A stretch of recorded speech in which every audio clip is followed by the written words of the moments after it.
If you're navigating divorce or separation right now, you're probably feeling overwhelmed, uncertain, and maybe even a little lost. You're in the right place. This is the Soft Landing Divorce Podcast, where we prove that even in the midst of ending a marriage, you can move forward with dignity, clarity, and yes, peace. But here's what makes us different. Ken and Sarah are going to share solutions and strategies that the divorce industrial complex never talks about. Approaches that will open your eyes to things unseen by most.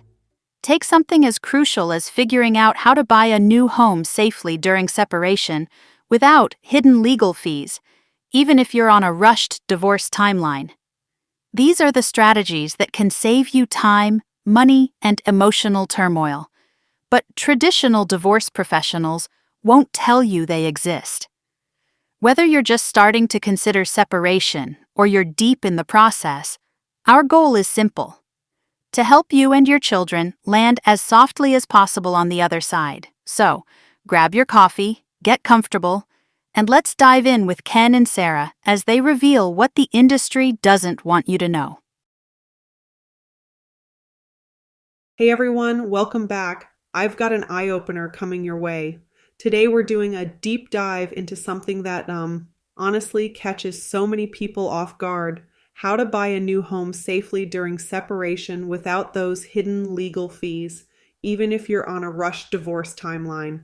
And let me tell you, this is way more complicated than most people think. Oh, absolutely, Sarah, and I see this all the time in my practice. People think they can just walk away from the matrimonial home, find a nice new place, and start fresh. But the reality is that without the proper legal framework, that shiny new home could end up being split right down the middle with their soon-to-be ex. Wait, really? Even if they're the only one on the title? Even if they're the only one on the title. You know, I had a case recently where a generous family wanted to help their divorcing relative start over, so they gave the money to buy a new home. They made sure the title was only in one name, thought they'd covered all their bases, but because the proper legal agreements weren't in place, well, that home was ruled marital property, and the court ordered it to be sold. The proceeds, split equally, a seemingly generous gift, turned into a disaster. That's heartbreaking. So what went wrong there exactly? The problem was they didn't follow the proper legal process. Look, when you're legally married but separated and you want to buy a home that won't be subject to marital property distribution, you need three critical things in place. First, the agreement must be in writing and signed by both parties. Second, it needs to include specific language about title and equity. And third, it can only be signed after both parties have made full financial disclosure. Okay, so those are like the three pillars that have to be there. But let me ask you this: who should be handling this? Can people navigate this themselves? No. This is absolutely not a DIY situation. You need legal counsel, period. I always tell my clients, and I can't stress this enough, you need a family lawyer or mediator to discuss and create that legally binding agreement. The stakes are just too high to try to wing it. I'm curious about the timing here. When you say people want to buy during separation, like what's driving that decision? Is it emotional or? It's very emotional, Sarah. People going through divorce, they want to get as far away from the other party as possible. They see purchasing a new house as this first step in healing, you know? They want to leave the matrimonial home, strike out on their own, make a fresh start. It's about cementing their independence. What better way to represent their new circumstances than to build an oasis in the form of a new home, right? That makes total sense emotionally. But from a financial standpoint, what are some of the red flags you see? Well, one thing I see constantly is people making premature decisions. They'll pay off shared credit cards, sell personal property, purchase or sell real estate, all before the final settlement. And these decisions, they can end up costing them significant money down the road. So it's not just about the new home purchase itself, it's about all these other financial moves they're making. Exactly. And here's another thing. Let's talk about the matrimonial home for a second. This is where I see people get really confused. They'll ask me, should I keep the matrimonial home or sell it? And the truth is, while that home holds so much emotional value, it may not be the best financial asset going forward. What questions should people be asking themselves about the matrimonial home? Great question. First, will your post-divorce income be enough to support your living expenses? What's the balance of your mortgage? Is there too much or not enough space? What are the costs of selling and buying if you decide to relocate? These are all factors you need to consider when building your post-divorce financial plan. And I imagine the tax implications are huge too, right? Oh, massive. And this gets even more complicated if you have a home outside of Canada. You really need to understand the tax implications if you or your former partner buys the house outright. What are the potential problems if one party stays in the house and is liable for the mortgage payment? How much does it cost to maintain the house annually? Have you had a recent inspection? Are you aware of all the issues? These are the questions that can help you see through the fog and avoid common pitfalls. Let's get into some real world scenarios here. You mentioned earlier about working with realtors during this process. What should people be watching out for? This is so important, Sarah. I actually got my real estate license because I saw firsthand how corners were being cut. Realtors love selling houses, so when they get a call from someone who's really interested and wants to see a property right away, they get excited. But here's what happened in one case. The buyer wasn't dealing with a lender, so the realtor recommended one. During that conversation, the buyer mentioned he was going through an unfinished divorce. That should have been an immediate red flag. Because of the marital property issue we talked about? Exactly. This buyer didn't have access to a family lawyer, so he was completely uninformed about the situation and the complications it would create. The realtor should have flagged this, but they didn't. They were focused on making the sale, not protecting the client's long-term interests. That's scary. So what should people be looking for in a realtor during this process? You want someone who's going to go that extra mile to ensure you understand all aspects of your transaction.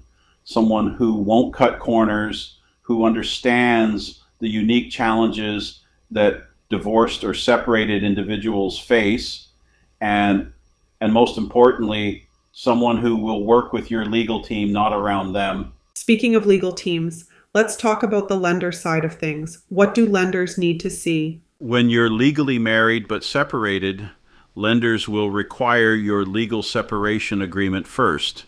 They'll also need a copy of your property settlement agreement if you have one. And here's something people don't always realize. The lender needs to understand your financial situation post-separation, not just your current situation. That makes sense. Now, I want to circle back to something you mentioned earlier about family helping with the purchase. Are there ways to structure that help properly? Absolutely, but it requires careful planning.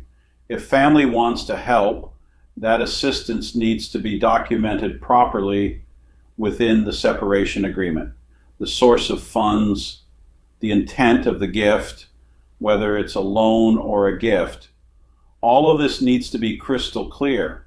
Otherwise, you run into the exact scenario I described earlier, where the generous gift becomes marital property. What about timing? Is there ever a good time during the separation process to buy, or should people always wait until everything's finalized? That's a really nuanced question, Sarah. It is possible to buy during separation, but it must be done with extreme caution. The key is having that proper legal framework in place before you even start looking. Don't fall in love with a house and then try to figure out the legal stuff, and that's backwards and dangerous. So the legal work comes first, then the house hunting? Exactly. Get your separation agreement drafted, get those provisions about new property purchases included, get both parties to sign off with full financial disclosure. Only then should you start seriously looking at properties. And I can't stress this enough. Work with professionals who understand family law implications. Let's talk about some of the ongoing considerations after the purchase. What should people be thinking about? Well, maintenance costs are huge. You need to budget for annual maintenance, unexpected repairs, property taxes. And here's something people forget. You need to keep detailed records of all improvements and expenses, because these could become relevant if there are any future disputes about the property's value. That's interesting. So even after you've done everything right legally, there's still ongoing documentation you need to maintain? Absolutely. And another thing, insurance. You need to make sure your insurance reflects your new status. If your ex-spouse was on the policy for the matrimonial home, you can't just assume they can be on the policy for the new home. Everything needs to be clean and separate. What about furnishing the new home? I imagine that can get complicated too. You're absolutely right to bring that up. The matter of new home furnishings must be addressed to demonstrate clear ownership. Are you using furniture from the matrimonial home? Are you buying everything new? If family is helping with furnishings, how is that documented? All of this needs to be thought through. This is making me think about how overwhelming this must be for people who are already dealing with the emotional stress of separation. What advice do you have for managing all of this? Take it step by step, Sarah. Don't rush. I know there's this urgency to move forward, to start that new chapter, but rushing through this process can cost you dearly. Work with a team, your family lawyer, your financial advisor, a realtor who understands divorce situations. And remember, this isn't just about getting a new house, it's about protecting your financial future. Let's talk about some warning signs. What should people watch out for that might indicate they're not ready to buy yet? If you don't have a written separation agreement, you're not ready. If you haven't done full financial disclosure, you're not ready. If your spouse isn't on board with the purchase, you're definitely not ready. And if you're making this decision purely based on emotion without considering the financial realities, you need to pump the brakes. What about income considerations? How should people be thinking about their post-divorce budget? This is crucial. Your post-divorce income might be very different from your married income. You need to be realistic about what you can afford on one income versus two. Factor in spousal support, child support, all the new expenses you'll have as a single person. Don't stretch yourself thin just to get that dream home. That's such practical advice. Now, what happens if people have already made mistakes? Is there any way to fix things? It depends on the specific situation, but often, yes, there are ways to address problems. If someone bought without proper agreements in place, they might be able to negotiate a post-purchase agreement. If there are title issues, those can sometimes be resolved. But the key is acting quickly and working with experienced professionals. The longer you wait, the more complicated it becomes. Let's get really practical here. What does the timeline typically look like for doing this correctly? Well, first you need to draft and finalize your separation agreement. That can take weeks or months, depending on complexity. Then you need to get your financing pre-approved based on your new financial situation. Then you can start looking at properties. The whole process, done correctly, might take several months longer than a typical home purchase, but it's worth it for the protection it provides. And what about costs? Are there additional legal fees people should budget for? Yes, there will be additional legal costs for drafting the separation agreement and ensuring the property purchase provisions are properly included. But think of it as insurance. You're paying now to avoid potentially losing half your home's value later. The upfront legal costs are minimal compared to the potential losses if you don't do this right. That's a great way to frame it. Now, as we start wrapping up here, what would you say is the biggest misconception people have about buying during separation? The biggest misconception is that if they're the only one on the title, they're protected. That's just not true. Without the proper legal agreements in place, that property can still be considered marital property regardless of whose name is on the title. People think the title is everything, but it's really just one piece of a much larger puzzle.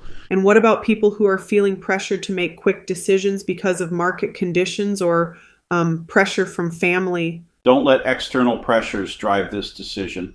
Yes, the housing market moves quickly, but making the wrong decision here can cost you hundreds of thousands of dollars. It's better to miss out on a house than to buy the wrong way and lose half of it in the divorce proceedings. There will always be other houses, but you might not get another chance to protect your interests properly. So as we wrap things up here, what are the key takeaways you want everyone listening to remember? First, don't go it alone. You need legal counsel. Second, get your separation agreement in place before you start house hunting. Third, make sure all financial disclosures are complete and documented. And fourth, work with professionals who understand the unique challenges of divorce and separation. And remember, this is about protecting your financial future, not just getting a new house. Those are such important points. And on that note, I want to leave everyone with this final question to think about. What might you do differently now that you understand the legalities and risks of buying a new home during separation? Have you been approaching this process with all the protection you need, or are there steps you need to take to safeguard your financial future? Until next time, keep asking those tough questions, and remember, when it comes to major financial decisions during divorce, it's always better to be overly cautious than to rush into something that could cost you dearly down the road. Absolutely, Sarah. And to everyone listening who's going through this process, you're not alone. Take your time, get the right help, and protect yourself. Your future self will thank you for doing this the right way. And that's a wrap on today's episode. Divorce doesn't have to be as complicated, costly, or drawn out as the industry often makes it seem. You have more choices than you've been told, and more strength than you may realize. But here's something crucial. If you're caught in the process of divorce, buying a house needs careful consideration and legal counsel. It's one of those major decisions that can impact your financial future for years to come. If today's conversation resonated with you, here's what we'd love you to do.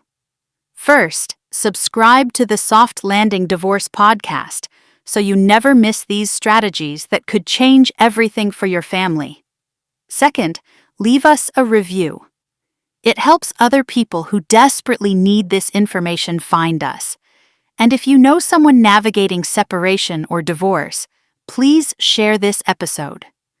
Sometimes the kindest thing we can do is remind someone they're not alone, and there's a better path forward. All our resources and show notes are right in the podcast description. We're not just here once a week. We're building a community of people who believe divorce doesn't have to destroy families. Hit subscribe, because we've got so much more coming your way. Until then, keep moving toward your soft landing. You've got this, and we've got you. That's Ken and Sarah. See you next time. Disclaimer: this podcast provides general information only, not legal advice. Consult a qualified legal professional for guidance specific to your situation.